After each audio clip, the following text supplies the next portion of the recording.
Bonjour à toutes et à tous. Tout d'abord, laissez-moi vous souhaiter une très bonne année 2019 et j'espère que vous allez passer de très bonnes fêtes de fin d'année. N'ayant pas vu passer d'actualité particulièrement intéressante, j'ai choisi un sujet par hasard. Donc aujourd'hui, nous allons parler de nos origines. Depuis que l'homme a compris qu'il était le produit d'une longue évolution, il n'a eu de cesse de chercher à comprendre quelle était son origine. Aussi, avec l'avènement de la paléontologie puis de la paléoanthropologie, il a mis de l'ardeur à chercher quelle fut son évolution. Et bien des années plus tard, le registre fossile a démontré que l'origine de l'humanité avait pour berceau le continent africain. Mais où exactement en Afrique? Ainsi s'affrontent deux hypothèses. Je précise que cet épisode est sponsorisé par la revue Dinosaures, Préhistoire et Fossiles, dont je vous présenterai le dernier numéro sorti dernièrement en fin d'épisode. Allez, on y va.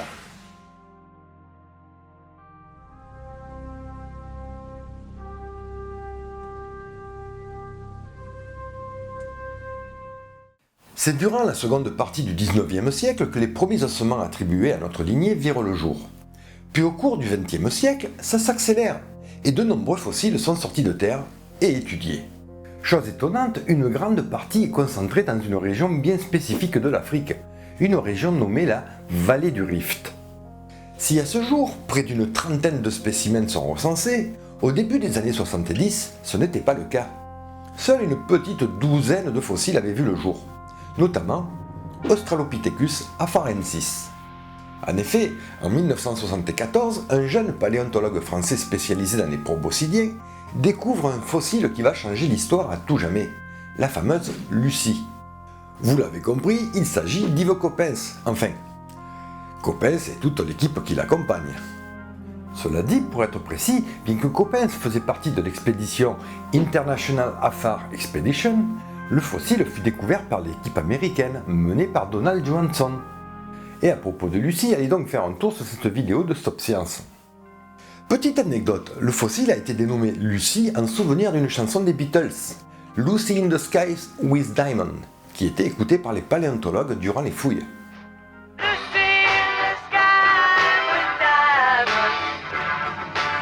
En l'espace de quelques jours, la nouvelle se répand à travers le monde entier.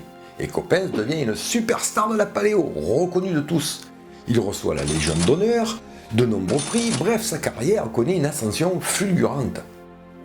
Suite à cette découverte, et en prenant compte de la forte concentration de fossiles dans cette région de l'Afrique, ce dernier, quelques années plus tard, propose une hypothèse quant à l'origine de l'humanité. Une hypothèse désormais célèbre connue sous le nom de théorie de l'East Side Story. Partant du postulat que la plus grande partie des fossiles d'hominidés les plus anciens furent découverts à l'est de l'Afrique, Coppens imagine un scénario.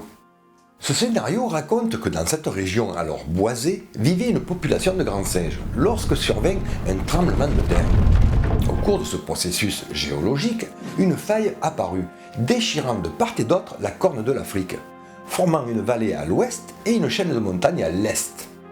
Cette nouvelle barrière naturelle divisait la population de grands singes et par ailleurs modifia le climat de la région.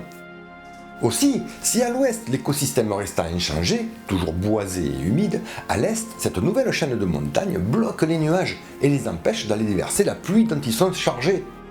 Et bien évidemment, cette région alors verdoyante devint peu à peu une région sèche, une savane. Ainsi, si la population à l'ouest continua son évolution pour devenir les grands singes que nous connaissons, de l'autre côté du rift, ils durent s'acclimater à leur nouvel environnement. Cette ancienne région boisée devenue bien plus clairsemée, ces grands singes alors habitués à se déplacer dans les arbres pour éviter les prédateurs et s'alimenter, durent alors adopter la bipédie afin de se déplacer dans la savane pour trouver de la nourriture. Et de fil en aiguille, évoluer, devenir des australopithèques, puis des hominidés. Voilà en quelques mots et de multiples raccourcis une brève explication de la théorie de l'East Side Story. Cependant, bien des années plus tard, nouveau coup d'éclat. En 2001, au fin fond du Tchad, dans le désert de Djourab, le paléontologue français Michel Brunet et son équipe fouillent pour la seconde fois lorsque son instinct finit par payer. Le fossile d'un très vieux primate est extrait du sol. Déjà quelques années auparavant, en 1995, ces fouilles avaient été couronnées de succès avec la découverte d'un fossile d'Australopithèque. Australopithecus barel-ghazali, plus communément appelé Abel, un fossile estimé entre 3,5 et 3 millions d'années. Cette fois-ci, il tombe sur un crâne quasi complet, des morceaux de mâchoire, des dents et un fémur, de ce qui semble être un des premiers ancêtres de la lignée humaine.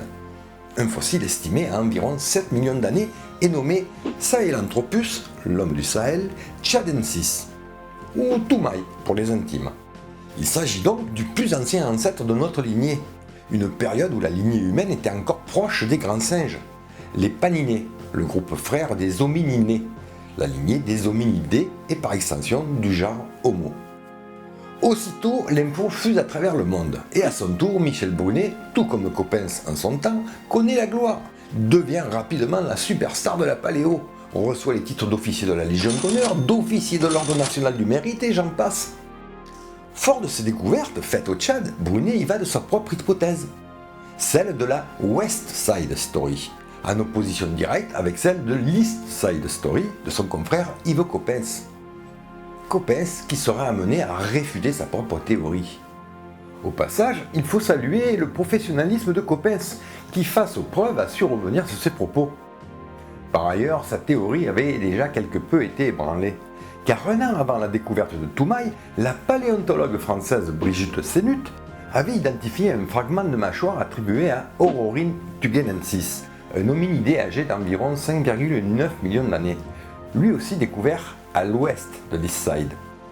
Revenons à la découverte de Michel Brunet, car celle-ci comporte une zone d'ombre. Une zone d'ombre qui va donner lieu à une polémique sans précédent dans le petit monde de la paléontologie. Une histoire pas vraiment glorieuse pour la paléo française.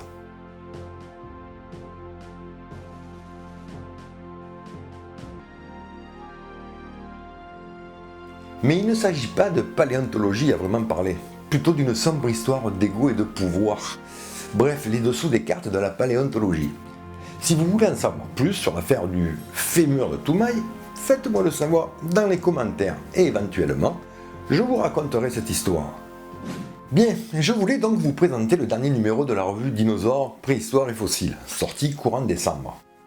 Avec un beau reptile marin à l'honneur, ce numéro 8 nous offre un joli dossier d'une dizaine de pages sur les prédateurs marins du Crétacé, notamment Tylosaurus et Chronosaurus. Alors, comme à son habitude, la revue s'ouvre avec les dernières actualités en date, puis nous offre toute une série d'articles et de reportages. Revenant par exemple sur le formidable fossile du nodosaure Borealopelta, ou encore nous amène dans les faluns si chers à notre ami Valéoraptor. Du reste, il y donne une interview.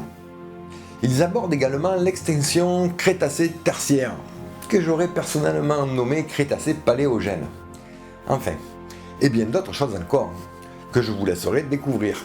Comme par exemple un article sur un youtubeur à l'accent chantant et au crâne brillant, que vous devez certainement connaître. Bref, je vous conseille cette revue que vous pouvez vous procurer via cette adresse. Je vous laisse bien évidemment le lien en description de la vidéo. Et si vous l'appréciez, je vous rappelle, et je vous conseille même, de commander les anciens numéros toujours disponibles sur ce même site internet.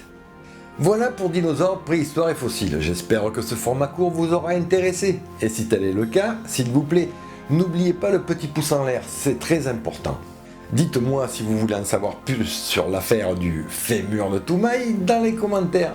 Et surtout, n'oubliez pas que si vous voulez soutenir mon travail, Tipeee est là, ainsi que Utip. Je remercie énormément tous ceux qui contribuent déjà à l'évolution de la chaîne. Et sur ce, je vous embrasse, prenez soin de vous et à la prochaine. Bye bye.